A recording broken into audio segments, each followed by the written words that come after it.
सचिन का बड़ा भाई अशोक यूं अचानक कैसे गुजर गया। आखिर उस रात को ऐसा क्या देख लिया कि वो सदमा सहन नहीं कर पाया और दुनिया से ही चल बसा। यह बात सिर्फ सचिन और अशोक की पत्नी साक्षी जानती थी। दोनों देवर भाभी अपने मन में पूरी बात जानते थे, पर दुनिया के सामने किस मुंह से बताते। शायद इस राज को कोई भी नहीं जान पाएगा कि सचिन ने अपने बड़े भाई के साथ क्या किया और उसकी मौत कैसे हो गई। अशोक दिखने में बहुत हैंडसम था। ऐसे वो बहुत भोले स्वभाव का था। बहुत साधारण सी जिंदगी थी उसकी। अपने काम से काम करता था और बाकी का समय घर में ही रहता था। जब शादी की बात हुई तब साक्षी ने अशोक को देखते ही शादी के लिए हाँ कर दिया, क्योंकि एक तो वो दिखने में बहुत अच्छा था, ऊपर से उसकी सरकारी नौकरी थी। वो घर का बड़ा बेटा था, इसलिए उसके पापा की असमय मौत के कारण उसकी नौकरी लग गई। साक्षी अशोक से 5 साल छोटी थी, पर शादी जल्दी हो गई। अब शादी के कुछ ही महीनों बाद अशोक के स्वभाव से वो बोर हो गई। उसे तो कोई रोमांटिक लड़का चाहिए था जो कि उसकी सारी इच्छाएं पूरी करे, उसे घुमाए फिराए, और अशोक तो बहुत ही बोरिंग था। साक्षी अशोक से चाह कर भी प्यार नहीं कर पा रही थी। उसके पति से होना चाहिए था। अशोक के साथ रहते रहते वो ऊब गई थी। इसी बात का फायदा सचिन ने उठाया। सचिन को सब कुछ दिख रहा था। वो जानता था कि उसका भाई अपनी पत्नी को ज्यादा समय के लिए खुश नहीं रख पाएगा, इसलिए सचिन ने धीरे धीरे अपनी भाभी से दोस्ती करने की कोशिश की। सचिन अशोक से 4 साल छोटा और साक्षी से 1 साल बड़ा था। धीरे धीरे दोनों देवर भाभी एक दूसरे से घुल मिलने लगे। उनका ज्यादा समय अब साक्षी के साथ ही निकलता। अशोक तो सुबह 9 बजे घर से निकलता और शाम को 6 बजे ही घर आता, क्योंकि ऑफिस घर से 1 घंटे की दूरी पर था। इसलिए पूरा दिन अब देवर भाभी को एक दूसरे के साथ भरपूर समय मिलता था। देखते देखते दोनों कब प्यार हो गया पता ही नहीं चला। सचिन बिल्कुल वैसा ही था जैसा साक्षी चाहती थी। रोमांटिक बातें करना, हर समय आगे पीछे घूमना, यहाँ तक कि दोनों एक साथ घूमने भी निकल जाते थे। घर पर माँ अकेली रहती थी और वो भी बहुत धीमी शादी थी। अभी तक अपनी पति की मौत के सदमे से बाहर नहीं आई थी, इसलिए उन्होंने देवर और भाभी के रिश्ते के बारे में कुछ गलत नहीं सोचा। हालांकि देवर भाभी ने भी इतना नहीं सोचा था कि दोनों के अफेयर हो जाएगा, लेकिन जब साथ वक्त बिताने लगे तो उन्हें अच्छा लगने लगा और धीरे धीरे यह सिलसिला रोज का हो गया। समय अपनी गति से बढ़ रहा था, लेकिन तूफान तो जिंदगी में अचानक ही आता और जिंदगी को तहस नहस कर देता है। सचिन और साक्षी की जिंदगी में ऐसा ही तूफान आया और उनका काला राज दोनों के मन ही मन दफन होकर रह गया। अशोक की तबीयत खराब हो गई। उसे ऑफिस से घर जल्दी आना पड़ा। जब घर आया तो उसने ऐसा देखा नजारा देख लिया कि जो देखकर उसकी रूह कांप गई। दोनों देवर भाभी को एक साथ गलत हालत में देखकर अशोक के पैरों तले जमीन निकल गई। उसने उन दोनों को उस हालत में कुछ भी नहीं कहा और चुपचाप घर से निकल गया। आज अशोक के दिल में दर्द हो रहा था, इसलिए वह घर पर रेस्ट करने आया था। देवर भाभी को यह पता नहीं था कि अशोक घर जल्दी आ चुका है।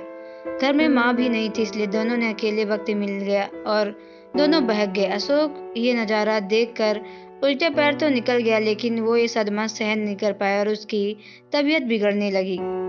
उसने तुरंत अपने एक दोस्त को फोन किया और उसे कहा कि वह उसे अस्पताल लेकर जाए। अशोक को दिल का दौरा पड़ चुका था। हॉस्पिटल के रास्ते में अशोक ने अपने दोस्त को कहा, आज मैंने साक्षी और सचिन को साथ देख लिया। शायद उन दोनों की जोड़ी हमसे बेहतर ही थी।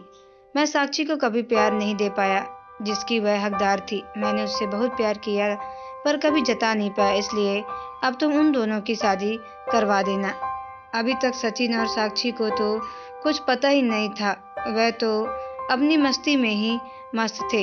और उधर अशोक अब हॉस्पिटल पहुंचा तो कुछ ही देर बाद ट्रीटमेंट के बाद वह गुजर गया। जब तक घर वालों को यह न्यूज मिली तब तक सब कुछ खत्म हो चुका था और अशोक दुनिया छोड़कर जा चुका था। घर वालों को जब यह बात पता चली तो वह हालत खराब हो गई। हालांकि देवर भाभी एक दूसरे के साथ बहक गए थे, लेकिन वो भी नहीं चाहते थे कि अशोक के साथ ऐसा कुछ हो। वो दोनों गलती कर बैठे थे। अशोक की माँ की हालत तो संभाले नहीं संभल रही थी। अभी तो वह अपने पति की मौत के सदमे से भी बाहर नहीं आई थी और यहाँ उसका जवान बेटा हार्ट अटैक के कारण मर चुका था। माँ तो बस गम में बुरी तरह डूब गई थी। अभी तक किसी को ये पता नहीं था कि अशोक के यूं अचानक चले जाने असली कारण क्या था। सचिन और साक्षी को भी ये नहीं पता था। अशोक ने उस दिन उन दोनों को देख लिया था। खैर, वक्त घर का घाव भर ही देता है। कुछ महीने बाद सचिन और साक्षी भी नॉर्मल हो रहे थे। बस एक माँ ही थी जो हर वक्त रोती रहती थी। उन्होंने भी साक्षी को बोल दिया कि अब तुम कब तक अशोक की विधवा बनकर रहोगी।